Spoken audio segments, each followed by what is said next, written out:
All right. I think we're live. Yes, Yeah, we are definitely. live. Awesome. Uh, hello, everybody. Hi, Nick. Thank you so much Uh, for joining this live conversation. People are still joining, so yeah, thanks everybody. Uh, Nick, before we start, you are, I would say, pretty well known in the data industry, but maybe would you like to say a few words about who you are and what you do? What's your background? yeah, of course, of course. Yeah, thank you for the invitation. I think it can be a very interesting conversation for both of us.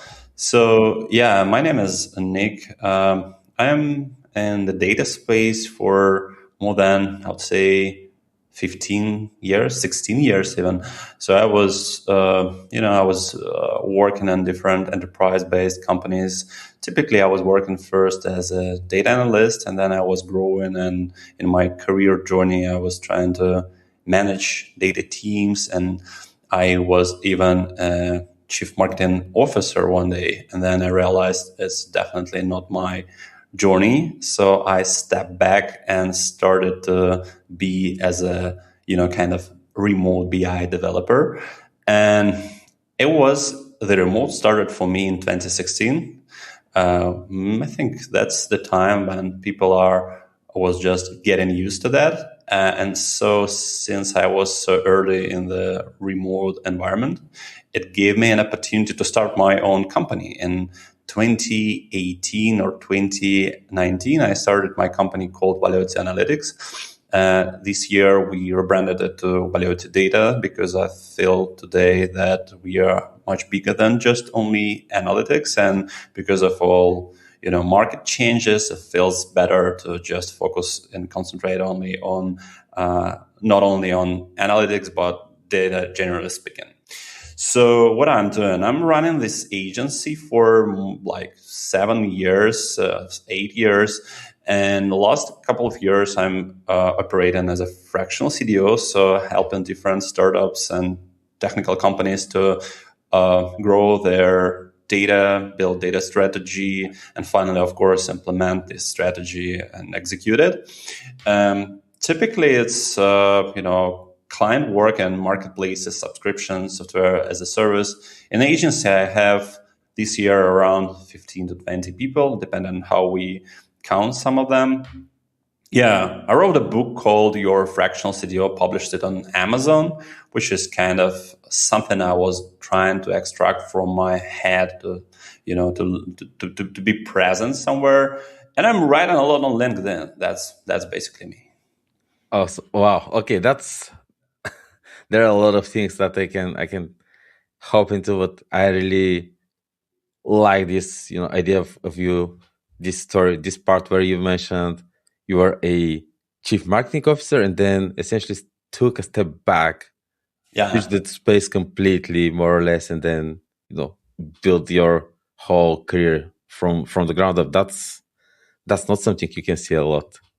So Yeah, but sometimes when you are growing a big company, and one day, first of all, I must say that I was a data analyst specifically in marketing. And so when I was building these data analytics and marketing, I knew a lot about marketing. So one day I started to manage marketing team of data analysts. And one day I even started to manage a group of different marketing departments. So there was like a CRM department, and then online. Those days we called it online promotion department, something like that. Performance marketing. And at the end of the day, it was like some career where you have to manage budgets and talk a lot with people around what's going on and marketing. And I actually never loved it. So, I mean, I was passionate about data all the time. I was like, building my PhD. I was working in like machine learning, and I knew how to build sophisticated models, and I knew how to do like forecast models and, let's say, e-commerce. And once it was an idea from my uh, previous boss, you can manage this marketing team. I agreed, but then I realized probably it was my kind of mistake because it's not something I was really passionate about. So that's why one day I decided to step back and think more about what I really want to build in the future, what I want to work on. And I think it's very important, from time to time to just ask yourself some questions. Are you on the right way building something you really want to build? Yeah, I recently, maybe last week, spoke to a marketing person, a marketing lead, and they were talking to me. We were talking about data, and they refer to themselves as a data person as well. So marketing is a lot of data. Most of people who haven't seen that part think about marketing people as in just business people, if you wish. But there's a lot of Yeah. data. Yeah, especially now, and I mean, all the digital marketing since it was like pivoted from the traditional offline marketing. Actually, every decision should be calculated, and because of that, you definitely need the data in place for every type of marketing campaign, for every experiment in marketing. So it's like you definitely need some foundation for the decisions you make for the marketing purposes. Yeah, I can see Erfan from Pipeline to Insight. Great newsletter, by the way. Also agrees with that. So Erfan, I suppose you also seen this. So yeah, thanks for joining. Uh, and about the CDO role that you have, more like data focused, if you wish, probably Yeah. a bit, bridging. I wonder, what do you exactly do as a fractional CDO these days? Okay. So I think I am the data adult in the room. So I am the person who can define what we are going to do step by step. Let's say a company was using some data analysts or data engineers in place, but they never knew what is the end goal of their job right now because they never had a person who can tell them what is the roadmap of activities, what is the structure, why you should first focus on these and then on that, how it is interconnected between data analyst and data engineer. So to manage this kind of team, you have to understand, first of all, the goals of the business. Like, you talk a lot with stakeholders like, product, VP of product, VP of marketing, and of course, chief executive officer, maybe chief financial officer. And you ask them questions around like, how are you using your data right now? What's the blockers you have? And you should understand and translate it from this business language, like what are their goals to the level of data problems. Are we blocked somehow by the absence of any data? Are we blocked by, I don't know, absence of any transformation layer in the data? And so I'm kind of a bridge within the business and data team. So I'm like understanding goals and then just creating the strategy how to implement these goals just on the data level. So does that mean most data teams are, from your experience, a bit disconnected from the business itself? Well, I think, it's an interesting question because sometimes I've seen cases where data team is inside the technical team.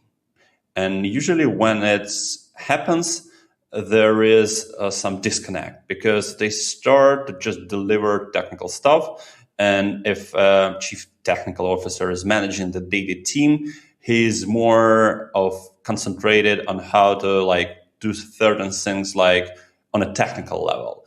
But my understanding is the data team is definitely the connection between business problems and having some data in place. Before we have like, all this projects where we build BI that helps business. Now we have projects where we are trying to use AI to just solve the same problems. But my idea is, yeah, definitely data team is a team that should listen to the business and then only use the data to help them achieve their goals.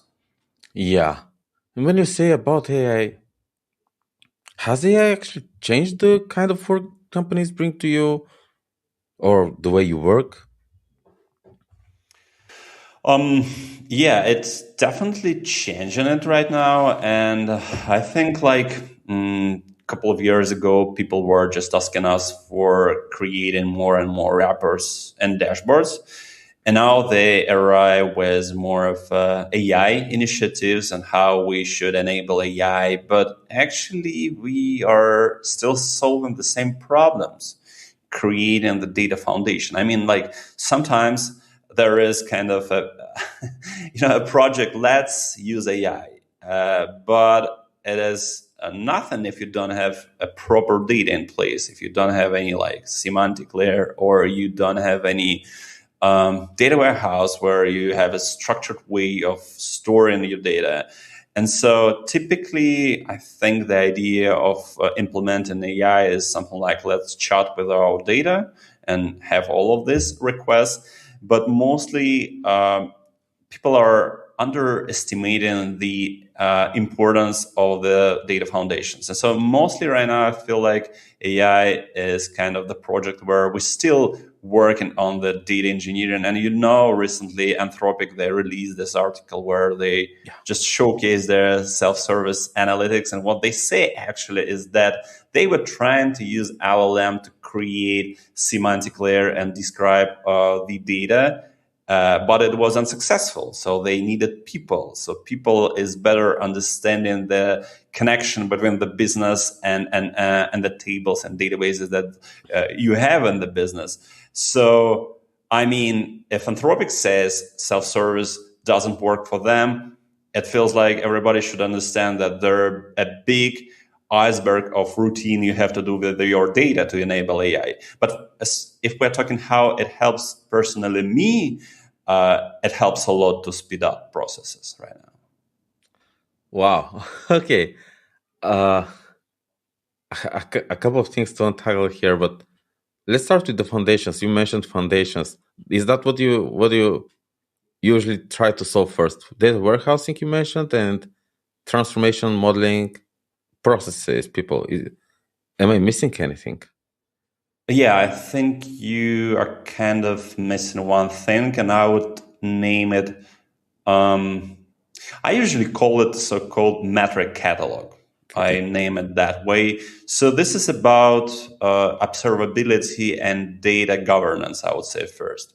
Because when I recently joined a team where I was helping them to create all this foundation stuff, first what I did, I was just talking to different C-level suite, and I realized that they have a metric called active subscriber, and they calculate it three different ways. So first of all, you have to understand what are the rules for the metrics you are using, how you have to calculate them, and then you build kind of a knowledge base. Typically, we use Notion for that. You can use Obsidian, some MD files, whatever, where you describe what each metrics means. And then you have to include your stakeholders to sign all these metrics. So for me, this is a step number one. And why it is important? Because if you start with just building data warehouse or building transformation there with the proper naming conventions and definitions of what you are going to build, you will end up with the same kind of problem. You just spend some time building all this technical stuff. And actually, what that is part of the problem where just chief technical officer is leading the data team. So they start building this technical stuff. Yeah. And at the end of the day, they realize there is no connection between what actually business was trying to solve, ambiguity and the metrics and how they calculate it, and the problems on the data level. And I think that is why the role of, I would say, chief data officer, fractional chief data officer exists, because you are this bridge. You are trying to listen to the business, and then you are creating these mapping between what are their issue right now in terms of how they calculate it to what it should be to have only one single source of truth. And I think it's quite important to have in the business. Yeah. I've had some of these experiences, as you mentioned with the metrics and all this. To me, that was much harder than the technical part. Building the tech stack, if you wish, was, yes, easy compared to having all these people negotiate, like agree with all the KPIs definitions you need to come up with. So I don't know. But I must say how AI helps here, Yes. especially if you're leading this type of project where you need, first of all, to build this metric catalog. You definitely should have meetings with people, right? So you are starting from scratch. Like, let's say I can illustrate some example how I did it just recently. Let's say a team already has in place some BI tool. And there are ways how AI helps you to learn new about this company. So when I came to the project, I realized they have a metabase, and inside the metabase, they have around 2,000 different questions. It is, SQL queries based on top of the data warehouse. And I have a simple questions like, what are the top used tables in this data warehouse? What metrics are they calculating? And maybe if there are any metric that is calculated in a different way. And so what is great about LLM when you don't ask it to make any judgment, decisions, writing code, it really can read perfectly the text and analyze it. I mean, just to find some stuff in it. And especially for me, before I would spend around 3 to 4 weeks just understanding all the SQL stuff within these questions. But now I was able to use MCP of Metabase, API of Metabase, and just collect all this information, all these queries, and extract top used tables. And then instead of having 90 different tables from the data warehouse, I realized they are using only 12. Oh, It wow. just decreased the scope a lot. And finally, I was able to extract a couple of ambiguous data definitions. And what I can do next, I can bring it to any tool like Notion, just print it out. There is a report called, I don't know, active subscriber cohort number 1 or active subscriber for finance. And then I just showing up how they calculated, what the filters are applied, and we start discussing it. Why one C-level person used that and another C-level person used that.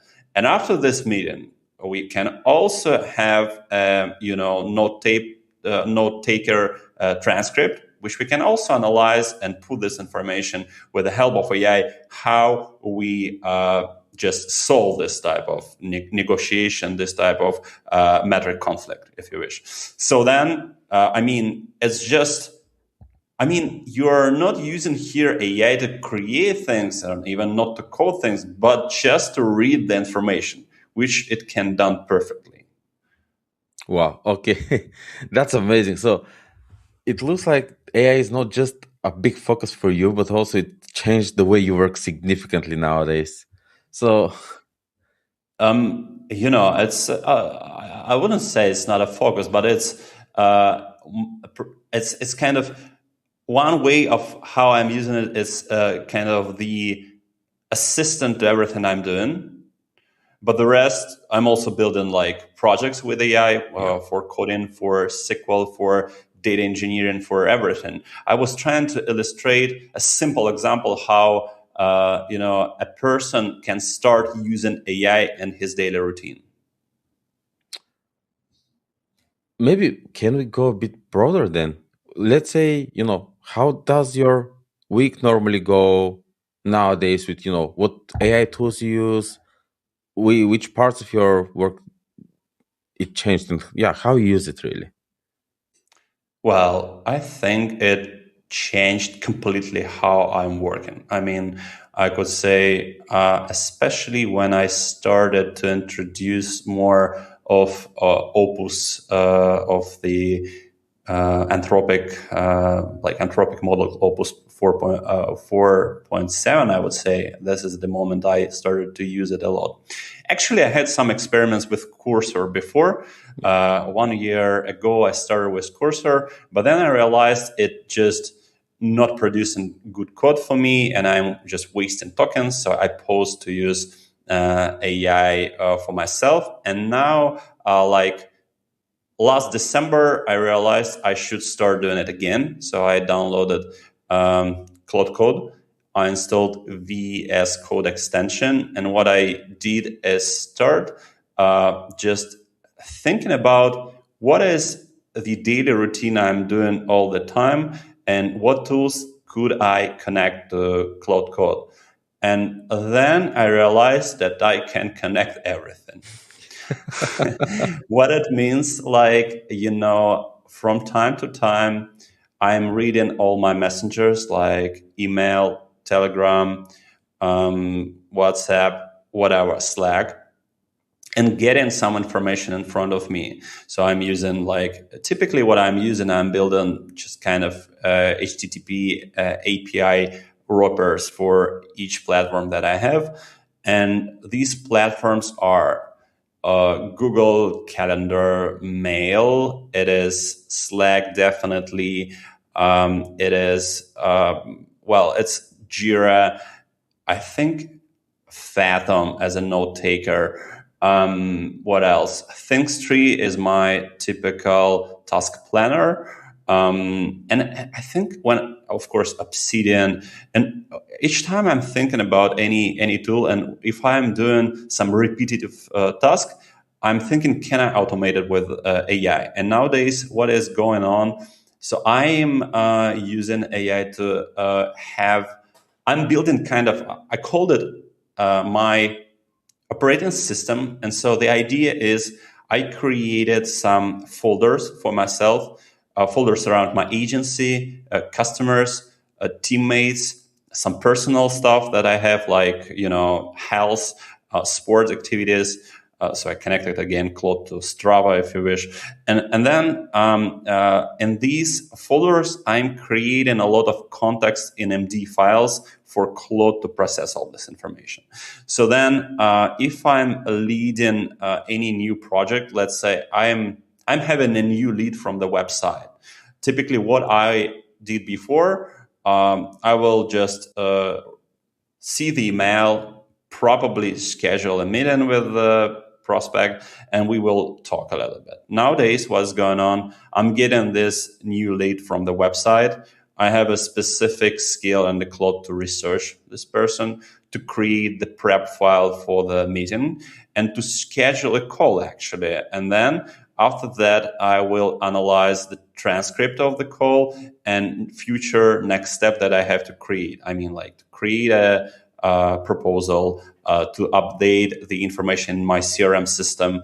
And then I will do all this stuff kind of automatically. I would say there is one missing part of that. I'm still the operator. So I still have to type things in this either terminal or VS Code application.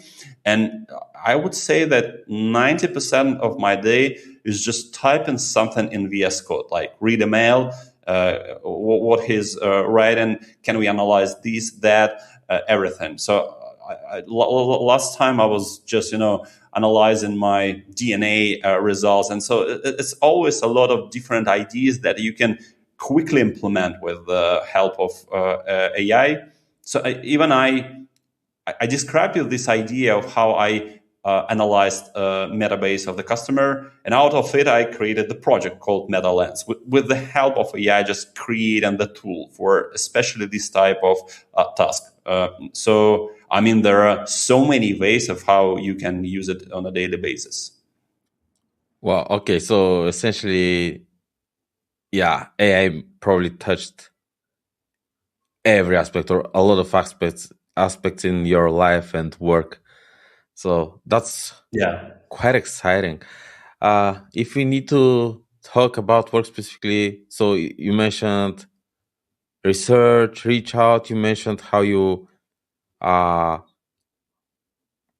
learn the business in a sense. You know what's being used and Yeah. essentially how companies operate. What else do you do? You know, as a CDO, you mentioned all of these. Like, do you use AI for to learn the infrastructure, for example? Mostly for building nice documentation. It's super effective because you don't need to create all these files. And before, we always were limited in resources to build documentation. Nobody wants to do it. Now you can quickly store all the information. I think the most important part in the work of fractional CDO is interactions between people. Yeah. So you always communicate with people either through Slack or through calls or through Jira. And what AI enables is having connections to all of that.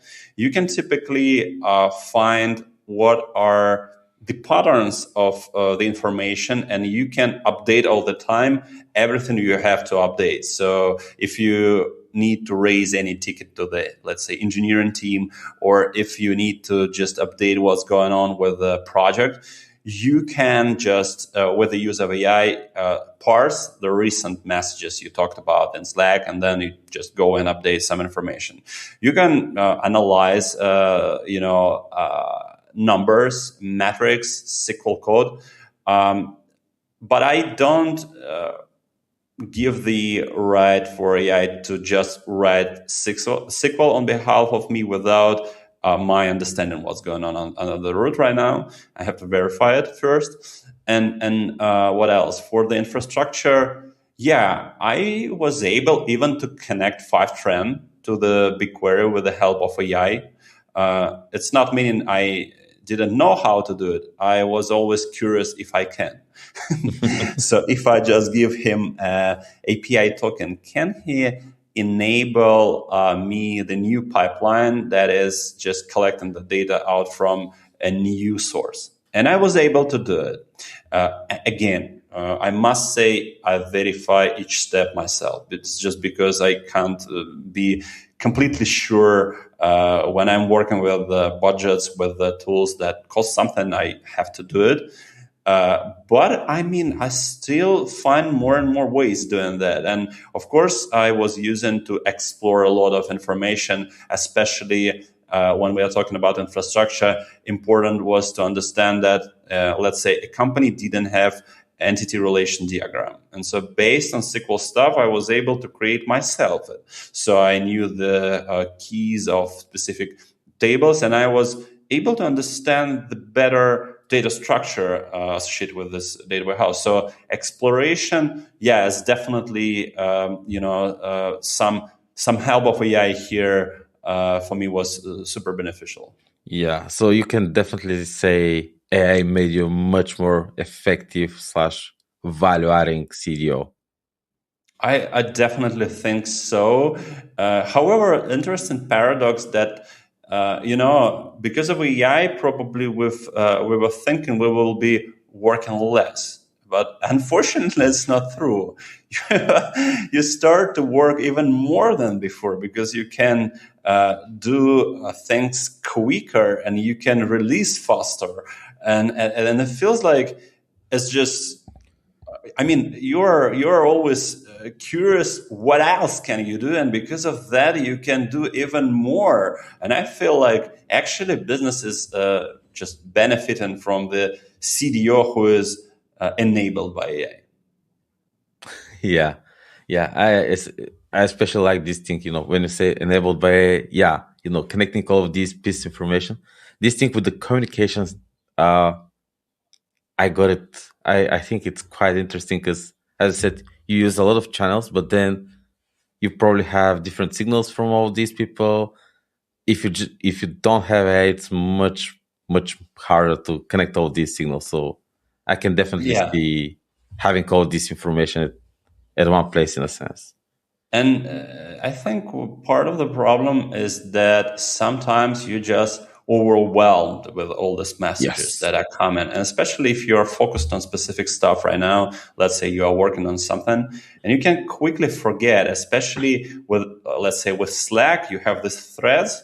And if you by accident, just read some thread and forget to put it like as unread, you can just forget about this thing. And AI actually helps me to track that all information I am processing stored somewhere.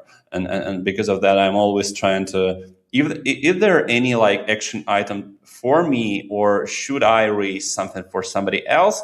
And this is exactly the type of question I'm asking AI to do. And I mean, we should probably expect AI not to be substitute of us. So we still do the critical thinking of things, but we need some help sometimes just to find something. Remember me, or just find me to some piece of information that I could just forget. And this is how I use AI now. Yeah. Okay, and I guess a big concern for a lot of people nowadays is you obviously work with a lot of sensitive data, right? And how do you handle all this client data when it comes to AI? How do you make sure it doesn't leak, if you wish? Well, you don't use like open platforms. You don't load the data to this platforms. You can only use meta information about the data. So you don't ask AI to process your data. So, and if you need to process, you use local models on an environment of the organization, which is a safer option.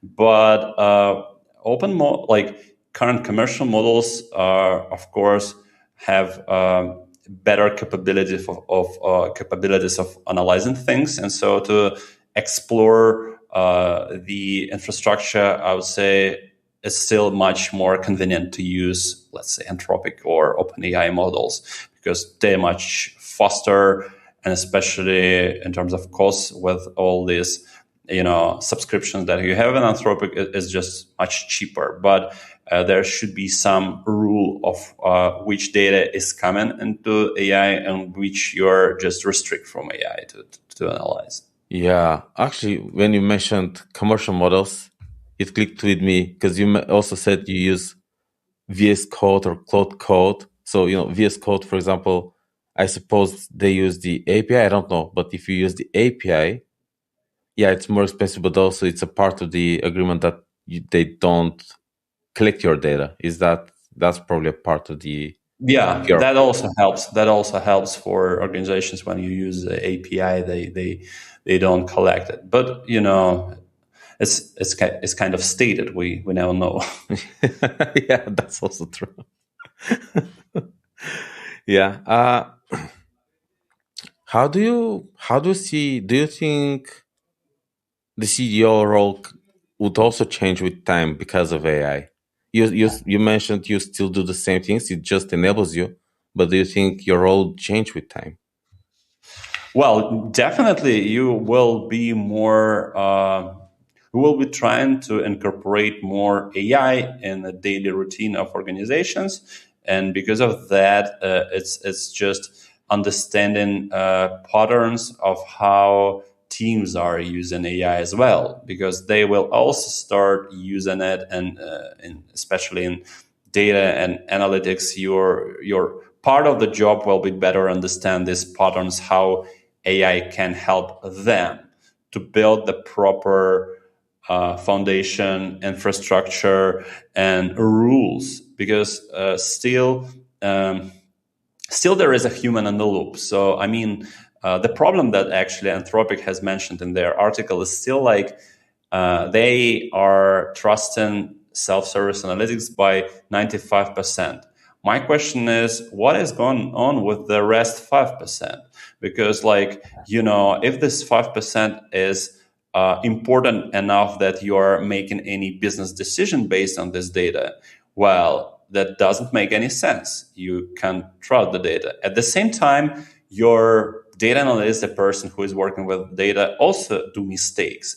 And so what his accuracy of building reports and everything. And so you still are this human in the loop who is trying to help them to understand, are they on the right track, how they use AI, can they use this specific data. You still will be enabling them to use more of a self-service approach, because definitely with the help of AI, everybody is just have opportunity to ask some simple questions, But the problem is still there. Let's say I've recently seen the picture, some manager write in some question, and AI answers some number, and then SQL code. And the question is what this manager is supposed to do with this SQL code. Because he never knew this SQL before. And it's like, okay, we either have to verify this SQL by AI. And of course, the things will be changing. So from, how the AI is rapidly growing, we will definitely soon will be in the position where it's much more accurate in terms of like SQL stuff or some calculations.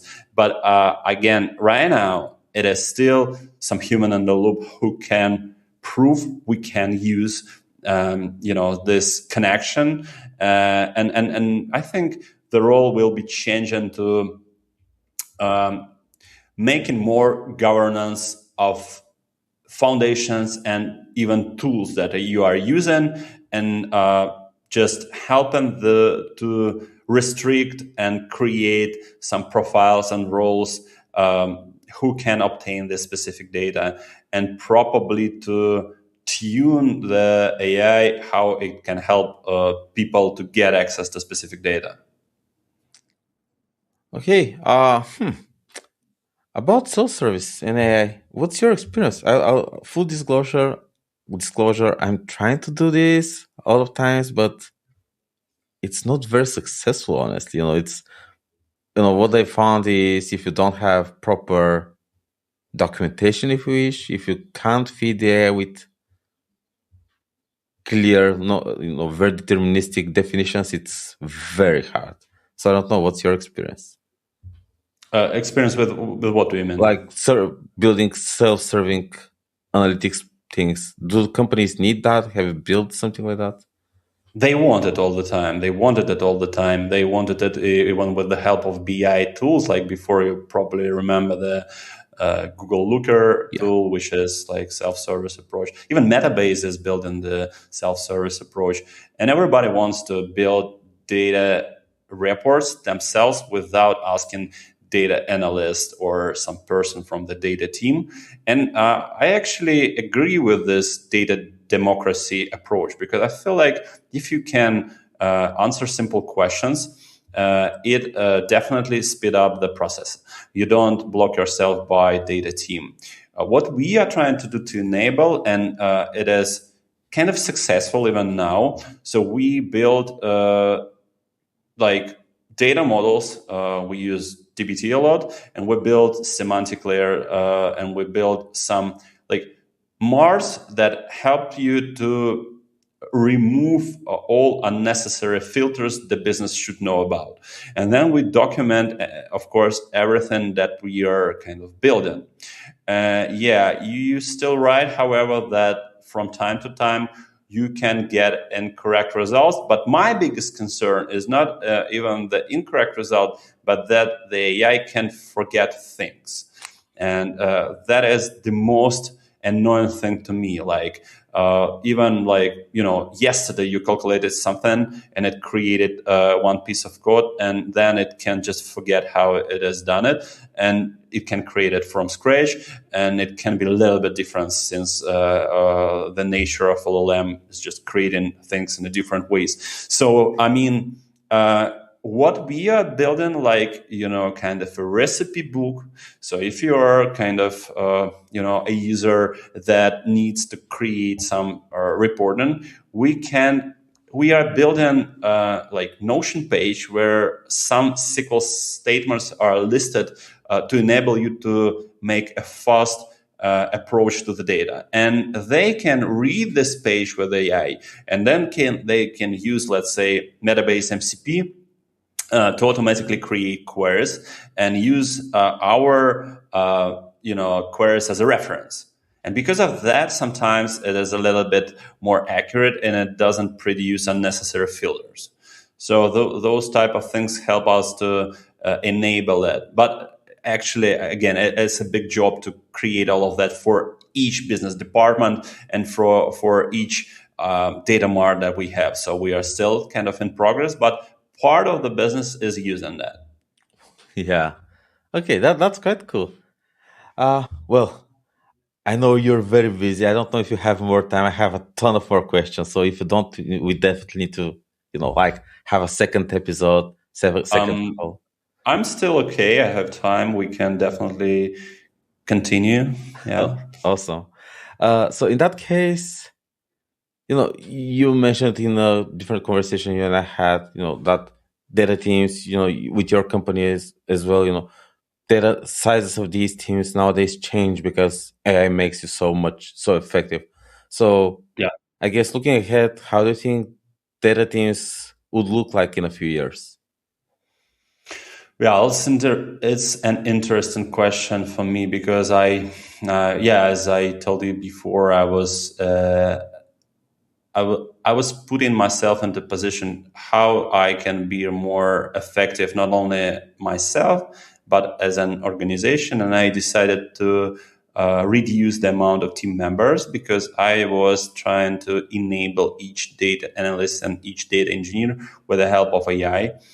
And well, it's part of the question where I am as a business owner, I'm worried about the efficiency, and I'm telling everybody you should use AI that to be efficient. But sometimes I don't meet from people the idea of being more efficient because they are spending some amount of time on their job, and I don't know if they are much more interested in being more efficient nowadays, and this is part of the problem because sometimes you see that there is an experienced data engineer and he says that, like, I don't trust AI, or he's just don't want to introduce it in his approach. I definitely seen that. And because of that, I was thinking that I have to find more like my people right now who is interested in it, and so who is using it more and more. And my bet, especially I was seeing for the market of the consulting outsourcing, that of course the execution part of things is not a big business anymore. So every company can wipe code dashboards, create SQL, and just do a lot of things themselves. And so, from the business perspective, I feel that the demand will be in good heads who can critically think and do this type of consultancy strategic type of jobs. So if we are talking about like data engineers, let's say, so my bet is not only they should enable them with the AI, but they should think globally about the business, strategically about the business. Why I don't know, business stakeholders should care about certain things, especially in my type of business. And so AI definitely should help them to do some routine job that they never loved before, like creating documentation, reviewing code. This type of work should be definitely delegated. And I still believe that engineering place should close the loop of verifying the results and make all this like planning stuff and critical thinking about what type of problem he's solving right now. I like that a lot. So I have a lot of thoughts about that. Essentially, my understanding is from what you said is AI is here to stay. It's a tool that you can't avoid anymore, and essentially, what you did, you changed your career if you wish, so you're somebody who adapts a lot. So you're looking for people who can also adapt, and it even I thought about Charles Darwin, for example. He says Mhm. that only adaptable pieces would survive, right? So if you're a data person or whoever who avoids these tools nowadays, you just can't, you wouldn't be able to stick with your job if you wish, because nowadays tech pieces are important, but more important is to, as you mentioned, to be able to write documentation, to learn the business and all of these things. So that's my understanding is that's what you're saying. You need to be more versatile.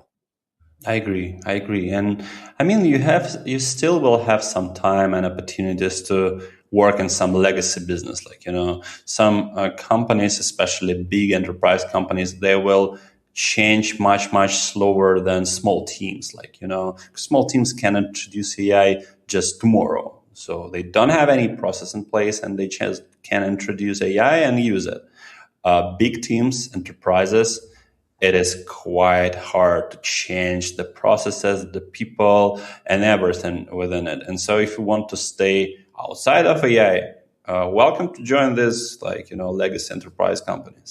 Yeah, but as when it comes to consulting, my understanding is for you it's very important because it makes you more effective, so you can get more clients, deliver faster, and go to the next one. So actually, it Yeah, makes you more effective. yeah. But it's interesting because a couple of months before, when I was doing this move, I was a little bit scared about that. Let's say your potential customer understand that you are using AI. If it's a opportunity or it's a problem, because what can they think about it? They just use AI. And, it's a valid concern. But then I realized not everybody is using the AI the same way, first. And the second is how you use AI. So, I mean, if I was describing what I am doing, I always know what is the end goal for me of the use of AI, and I know what I should verify. And if I am, just confident in what I'm trying to do with AI, I'm not just asking, build me business who brings money, right? I'm not asking, build me data strategy I never knew before. I'm asking probably to challenge me, probably to help me to create better proposals, some tech stuff, maybe just review some pieces of information, but I'm still the person who is doing a lot of input. Yeah, If I will not do the input, it will not work. So, and because of that, I was, I decided I'm confident enough that even this move to the so-called like AI native, AI enabled is good for me, because definitely, as you mentioned, potential customers will see that we can be just much faster. yeah. So essentially, AI is not just it's not a blocker. It's actually more of a marketing thing for you. Companies actually like the fact you use AI, probably. Yeah, but I don't know if it, makes sense as a marketing, but I feel it is a filter. Yeah. So we can only we attract people who is just willing to work with a modern team, right? So if we start to work with somebody, we know this company values the speed, the efficiency, and everything. And it is my customer. I love these customers. I love to work with people who is trying to get the best results out of what is available on the market. That's match. Love it. That's actually a good idea, good filter. I like that a lot. It's very good. Yeah.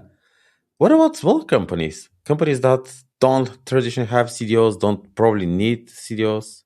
Do you how do you work with these kind of companies? You mean some legacy business construction? Even let's say it's a company I work for. The company I work for, we don't officially, so to speak, we don't have a CDO. We are Mm-hmm. 500 people company, so the team is small. Oh, We don't have a CDO. How who how is a managing? sorry?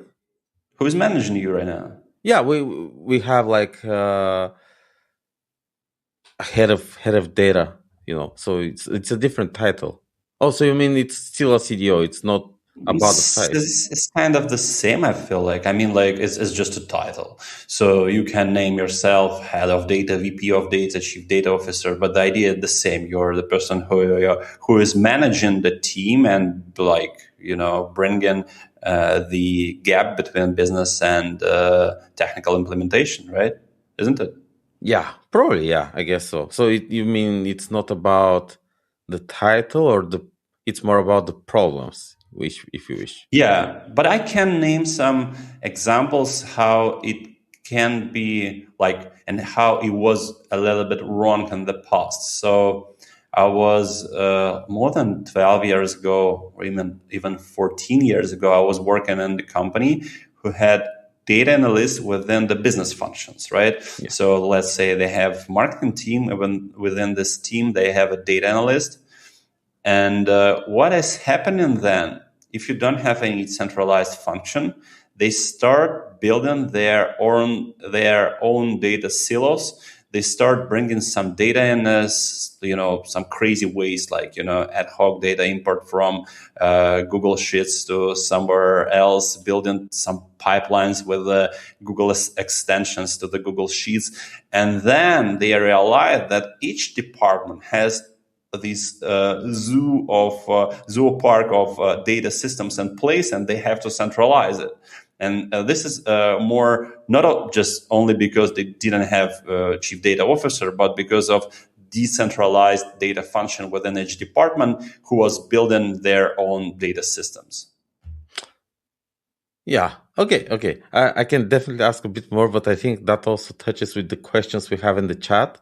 So, Okay. why companies don't have CDOs? And, the second question, actually, let's start with this. Why companies don't have CDOs?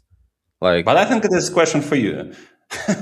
When you was describing that you don't have CDO, I think it was a question for you. That's why your company doesn't have it. But we understood that actually you have head of data.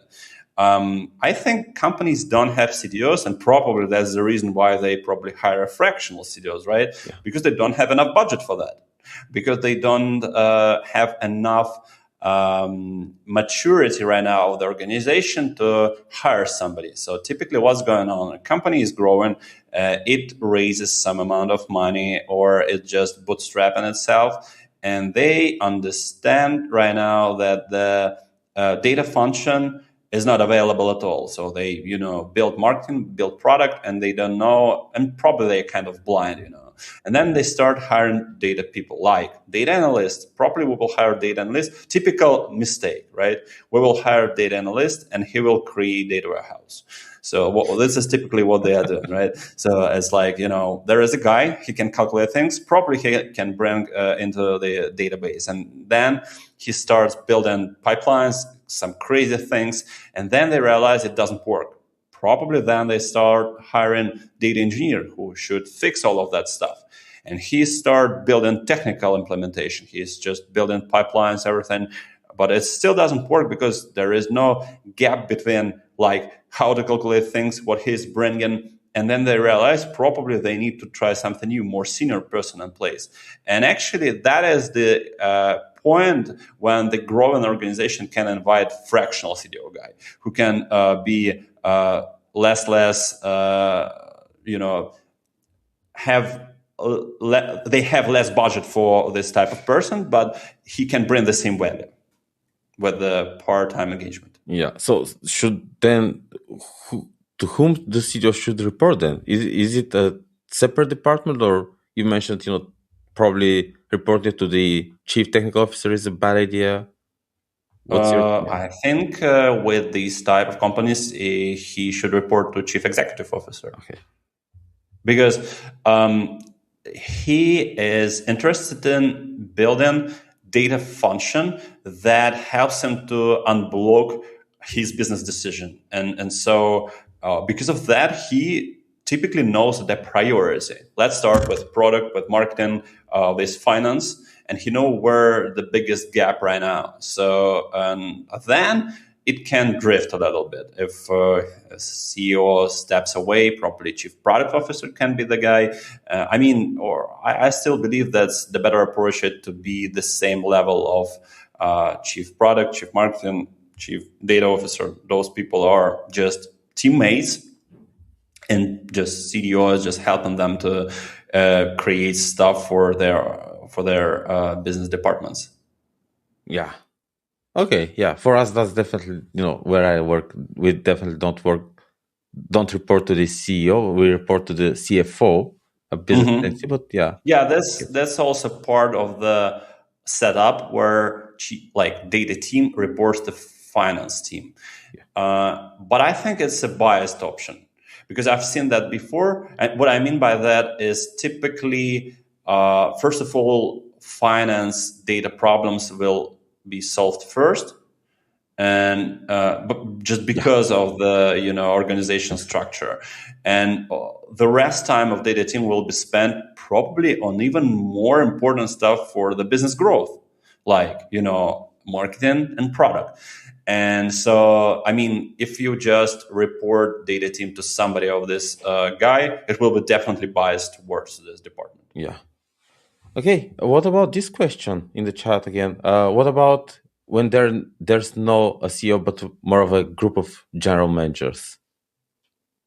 Have you seen something Interesting like that? question. I mean, I haven't seen anything like that so far. yeah, me too. And I mean, like, it's okay. We can rephrase then the question to how any other business function is operating, right?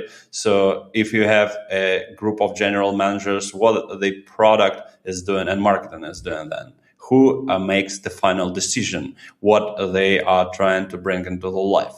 And well, depending on this answer, we can understand how to put this missing piece of puzzle like data team somewhere.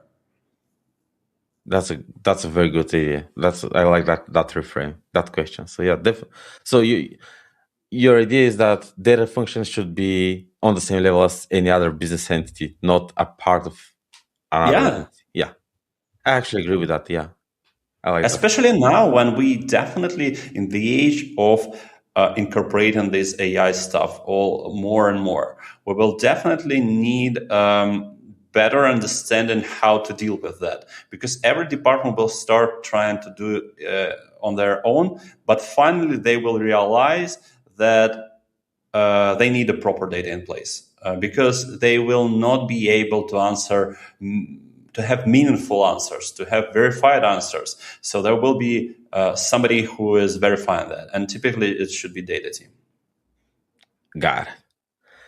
Uh, actually, want to ask you a question about the book. Full disclosure, I'm just yet to read it. Very soon, hopefully. Yeah. Uh, but yeah, who is this book about? This book is about my former experience working in different teams, and I was trying to get everything out of my brain about how usually data teams are set up, what are the typical data roles, why do we need data engineers, why do we need data analysts. I was writing it for C-level suit, I would say. So the people who never maybe used a data team before, and they are on the journey to understand if they need it and why they need it and what they should think first about, not to make silly mistakes. Like as we discussed already, to hire data analysts who will solve data engineering problems. And then if they just need data analyst at all right now. And so there are levels of how typically organization is growing and tools and stuff you need when you build in this organization. And I was trying to explain what do you need at each level. And so if like any chief executive officer right now thinking about that, that book can help him to save some amount of time and money, just not to experiment in a lot, because I was able to pack different experience from, I would say, 7 to 10 different teams I was working in, to just describe this experience, how it was done in the past.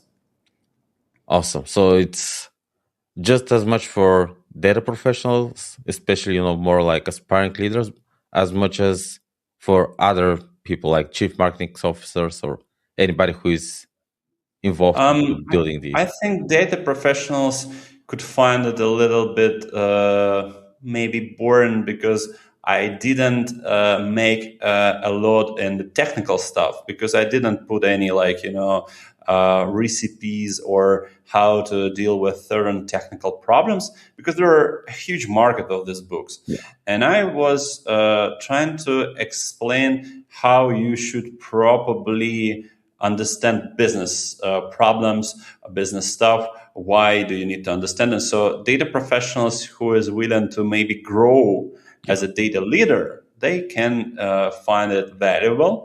Those who are looking for more of hard skills may find it a little bit boring because it's more about soft skills and some stuff that enables the C-level suite to introduce data team and what this C-level suite probably is expecting from data team to being able to solve. I actually like that. As you mentioned, the hard technical stuff. There's a massive market, a lot of books about it. But about what you write, there's a lot of Yeah. scarcity. So yeah, I like that. Okay. Is there anything I haven't asked you so far? Because again, I've took a lot of time. So is there anything I haven't asked you, but we should have touched on? Well, maybe you've asked a lot, and there can be much bigger conversation between us around different topics. So I don't feel that we will be able to, solve all questions today. Yeah, definitely we can chat another day as well. That's very, very good. Uh, and okay, so where people can find you online? I'm writing LinkedIn, so there's LinkedIn called Nick Valioti. You can definitely find me there. I'm building agency, valioti.com. So here you can find all like our services and everything.